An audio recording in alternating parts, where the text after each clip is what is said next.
Hey, welcome back to Happiest 101. So glad you're here. If you are seeing my happiest classes for the very first time, you're actually jumping into class 4. So please make sure that you go all the way back and start from the class 1 and get the syllabus so that we can be on track, because I've already covered 3 classes and there was a lot of information in there that you missed.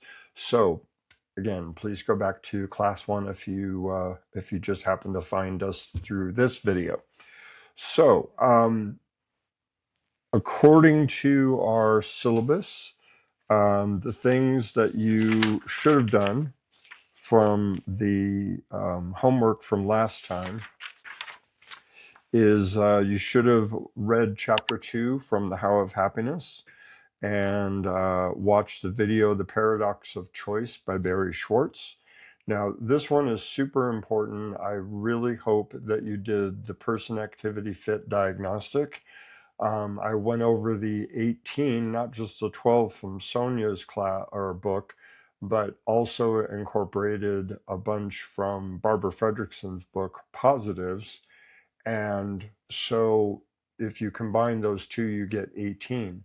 So I really hope that you took the time. If you care about your happiness, please make sure, if you haven't already done so, please go back and do that, because that will help you to personally figure out what are the activities that will help you to be long-lastingly happier.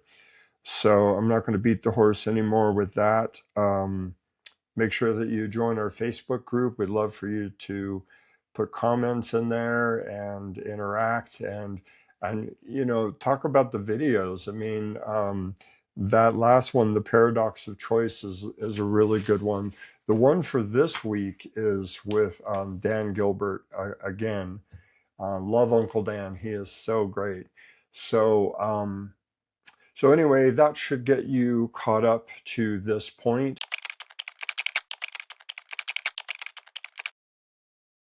You might be asking yourself, if I already know what it is that will make me happy, then why do we have 5 more classes? What more is there to talk about? Well, a lot. In the subset, I mean, there's 2 classes that are basically just talking about self-esteem. And because I found that if we don't cover the topic of self-esteem, then there are people, unfortunately, that think that they don't deserve to be happy. So I found that to be a very necessary part of the class. Also, we are going to talk about thinking errors. So some really important components. We're going to talk about what we can control and what we can't control, and how to maximize what it is that we can control. So that's a little bit of a glimpse into what I'll be talking about in the subsequent classes. But for today, I'm going to be covering, like, okay, I know what it is that will make me happy, but the thing is that we don't follow through on it very well. Like, for example, we know that we're supposed to go to the gym. That helps our mental health and our physical health. And that's just something that we should do. And a lot of times we don't do it. So it isn't necessarily just because you know what's best for you is what you're going to actually do. So that's also why Sonia, in toward the back of the book, she puts the hows of happiness, because it isn't just knowing what will make you happy, but putting the systems in place to help you maintain those and keep doing those things.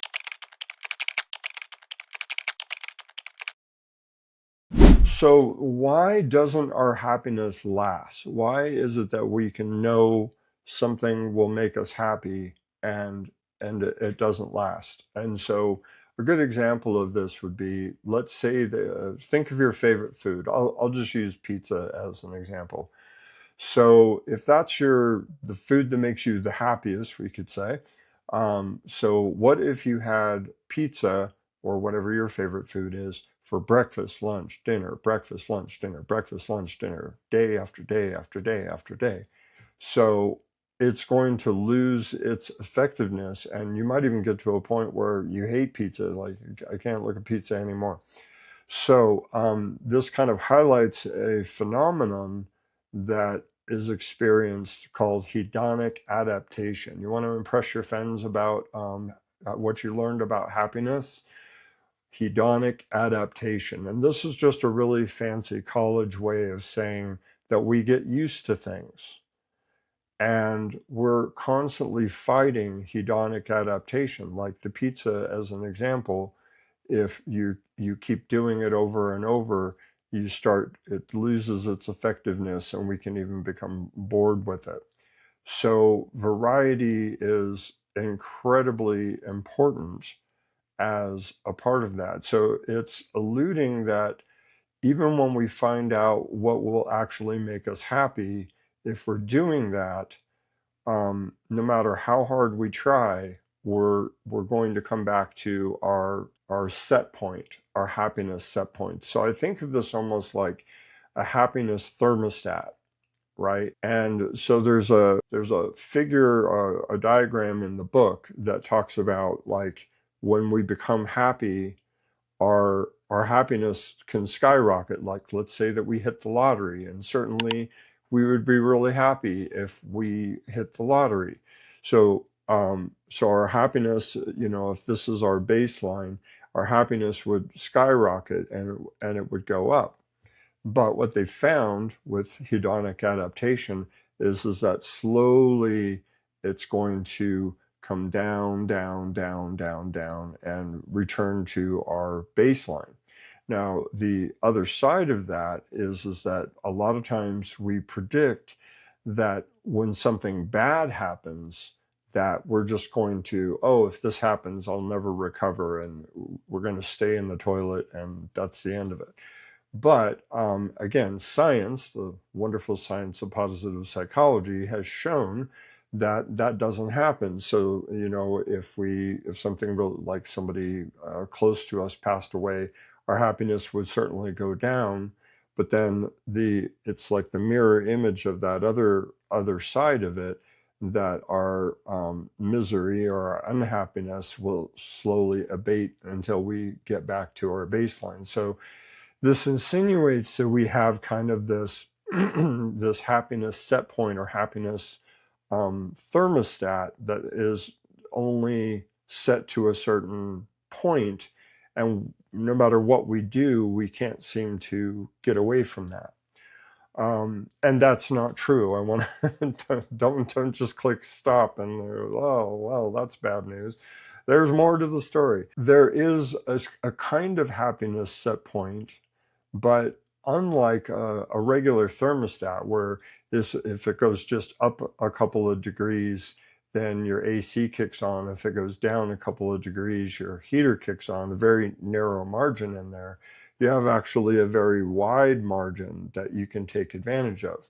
So in order to properly explain that, I have to touch on something from Sonia's book. Now, on the cover of the book is a pie, and you see that there's part of the pie that's still there, and there's part of the pie that's gone. And so when you get into the book, you find out that that pie is actually divided into three different sections. So there's 50%, 10%, and 40%. Now let's talk about the 50% first. One of the myths of happiness, as she talks about in the book, is the myth that either you're born with it or not. You're either a born optimist or you're not. And there is some truth to that. So they did twin studies, and they found out that our happiness is tethered to our genetics to the tune of about 50%. So that's 50% of the pie. 50% of our happiness is contingent on our genetics that was passed down from our parents. And actually, there's been more studies that are indicating that it's a little bit more than 50%. It might be more like 55%, which is good news. But you might be saying, like, wow, 50%, like that's a lot. If my parents were unhappy as mine were, both sides of my family are like lot of depression. And so genetically, I am predisposed to unhappiness. Again, that's not the end of the story. And now, if 50% sounds like a lot, and it is, it's the biggest part of the pie. If that sounds like a lot, you'd like to know that back in the day, they used to think it was about as easier to get happier as it was to get taller. They thought that our happiness was so infused with our genetics that they thought back in the day it was more like 90%. So thank goodness we've done more and more research and found out it isn't that bad. So now by comparison, 50% doesn't seem so bad, does it? Okay, so what about the other pieces of the pie? Now, this next little factoid that I'm going to share with you is one of the biggest reasons that I continue to teach Happiest 101. That 10% is what we call life circumstances. So that is hitting the lottery, it's becoming a paraplegic, it's getting married, it's getting divorced, it's getting a promotion, it's getting fired. It's all of those things are just life circumstances. And as Americans, we pin so much of our happiness on whether or not we're going to get the big promotion, or we're going to have a child, or we're going to retire, or whatever.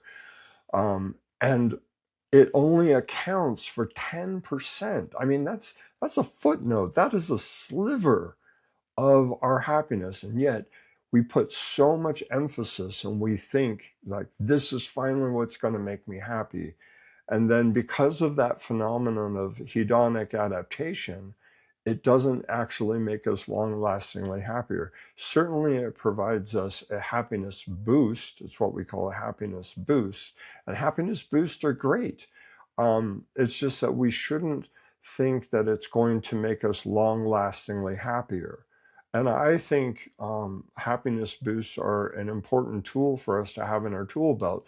If we wake up in a bad mood, or we just got some sort of really bad news or something, being able to have stuff in your arsenal that can create that happiness boost that can pull you out of a bad mood is really an important tool to have. But the only thing is that don't think that that's going to like fix everything. An example would be getting married. Like, a lot of people think, well, if I meet Prince Charming or Cinderella, then I'll finally be happy. And, Disney, rest his soul, he kind of set us up a little bit when he said that they'll live happily ever after. So it turns out that happily ever after is actually about 2 years, which is, that's great. That's a great 2 years. But if you were an unhappy person before you got married and experienced all that wonderful marital bliss of the honeymoon stage, then, that's a really wonderful 2 years, and that has a lot of value. But don't think that marrying the right person is going to make you long-lastingly happier. I know that doesn't sound like great news, but I do want to tell you about the other 40% of the pie. The 40% of the pie is our choices. And that goes back to like, well, what are our choices? And when I say choices, it's more like our state of mind and how we think about things. So a good example would be if somebody won the lottery, one person might say, oh, this is amazing, and I'm going to do so much good with this money. And other people might say, how much I'm going to have to pay in taxes on all that. And so it isn't the winning the lottery itself. It's more like how you handle it and how you think about it and your perspective about it, which is alluding to your belief system. So when we're talking about going back to that happiness thermostat, it isn't that little tiny margin that when you actually think of a real thermostat, it only goes up a little bit and down a little bit. The swing, if you will, is that 40%. And that is huge, right? So these things happen in your life, good things, bad things. Like, how do you handle that? What is your perspective about it? That's really where, you have the most impact on your happiness? It's your mindset. Do you have a fixed mindset or a growth mindset? And so that's where, like, as the happiest therapist, I have maximized that 40%. And we're going to talk more in the next class about what exactly is it that you have control over, and how can that impact or influence your happiness. So it's super important that you know that, so that you're not putting in a bunch of effort into a place where it's ultimately not going to really pay off dividends. Because when you think of that, you have your baseline and you have your up and you have your down. The idea of this class is that you're taking your baseline and raising the whole baseline up. On the daily, your level of happiness is higher. And so that's how we do it. One of the little teasers that I put into the syllabus was about how you can become basically an Olympic champion of happiness. And this has already actually been touched on, but you just don't know it, from class 3, when we talked about Barbara Fredrickson's happiness activity of meditating on loving kindness. Okay, so there's a video for you for this week with Matthew Ricard, and he explains this in a little bit more depth. But there's a slide in there that is really amazing, and I'm going to try to explain it in a way that helps it to, like, really drive the point home. So I want you to think of the happiest person that you know. Could be me. Think of the happiest person that you know, and then imagine that person. The totality of their happiness, we'll say, is 100%. So imagine that you take 50% of that and add it on, so that person is, instead of being 100% happy as you know them, magically they've added another 50%. So they're now at 150%. This is the happiest person that you know. So this slide, it shows a bell curve. And I'm not going to get into statistics and trying to explain the nuances of it, but I don't want to get off into the weeds. But this bell curve represents all of the people in a study who were happy at varying degrees, and some of them were unhappy. So the bell curve, the middle of the bell curve, which is like a hump, it is the majority of the people. So the majority of the people are somewhere between being happy and unhappy. And the people on the outside, it thins out like tiny over on and these were what we call outliers. So this would be all the way on one side, this would be the happiest person, and on the other side, it would be the most unhappy person. When these monks were doing this meditating on loving kindness, they had put this electronic beanie on their head. They had all these, it was just crazy looking. It's really funny to see a Buddhist monk with all this electronic stuff on their head. So they were measuring their brain waves as they were doing this meditating on loving kindness. And they found that these guys, as they were meditating, were completely outside of the bell curve. In other words, they are those people that, if you think of the happiest person you know, they're like the Olympic champions, because that's kind of what the Olympics really are, right? They're the best of us. They're the outliers. They're the ones that can run the fastest, or ski the fastest, or dance the best, or whatever. And so these Buddhist monks, they found, were like these Olympic champions of happiness. And the avenue that they did was this meditating on loving kindness. Now, like Olympic champions, these guys are doing this for like 10, 12 hours a day. So you don't want to give up your entire life to, I mean, I guess that would be a path that if you wanted to be an Olympic champion of happiness, that would be a way that you could do it. But you don't need to spend 10 or 12 hours doing this particular kind of meditation, which is found to be incredibly powerful. You don't need to do that for 10 or 12 different 10 or 12 hours in a day in order to get some really great benefits. Now, you won't be an Olympic champion, but it will definitely help you to be happier. And let me talk about this particular kind of meditation really quick. So there's some people that just say, "Oh, I can't meditate."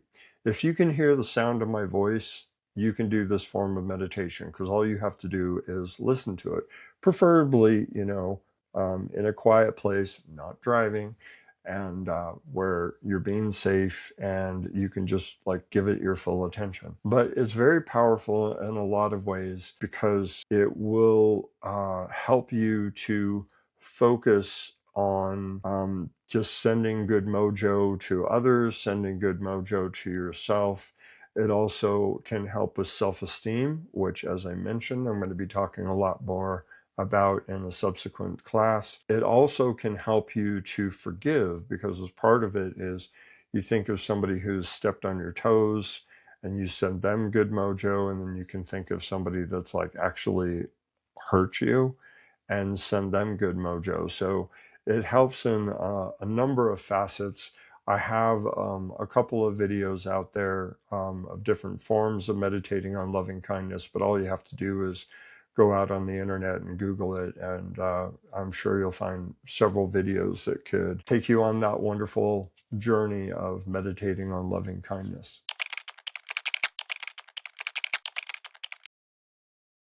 Okay, so believe it or not, that's a wrap for class 4 of Happiest 101. I want to talk for a second about the home opportunities. We don't like homework, so we call them home opportunities. So for this particular week, you want to read chapter 3 in the How of Happiness. Again, watch Dan Gilbert's. This one is called Why We Make Bad Decisions. Read about, so in your person activity fit diagnostic, you should have figured out what your top happiness activity is.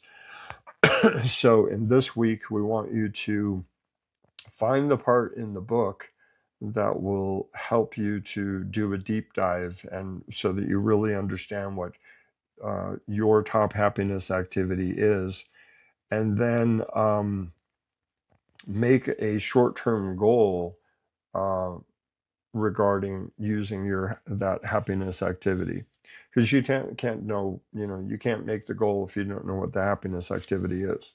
Which, okay, anyway, I don't want to beat the horse. And then optional home opportunities for this week, as I mentioned, Matthew Ricard and the Habits of Happiness. Oh, this one is really great. I love this because we'll check in with students in the live class about what they did about this. So what you do is you identify a problem that you're currently having. Because a lot of times we'll say, "Oh, I can't solve my problem because I don't have this enough, or I don't do that enough, or I don't have this characteristic." Such a great exercise. So what you do, again, you identify something that is currently an issue or a problem for you, and you look to your list of your strengths, and you identify a strength, preferably one of your top 4 strengths, and you apply one of the strengths to your problem. So let's say that my productivity at work is off, and then one of my strengths is zest for life. So how could I use that strength and apply it to solve my problem? So it gets you have to use like a bit of ingenuity sometimes. If you get stuck, ask somebody else for some help on how you might apply that. But over the years of teaching Happiest 101, I've found that people have come up with some really great ideas on how to resolve these problems. Sometimes I've been stuck on these things for like a really long time. Anyway, so please don't just binge watch these classes. Um, Give yourself some time. Please do the home opportunities. Make sure that you have the syllabus and really give yourself some time to digest this information. And then once you've done that, then come back for the next class. So thank you so much for being here. Please make some comments, and if you have any questions, please throw them out there, and I will be glad to get to them as soon as I possibly can. Again, thank you for joining us for Happiest 101.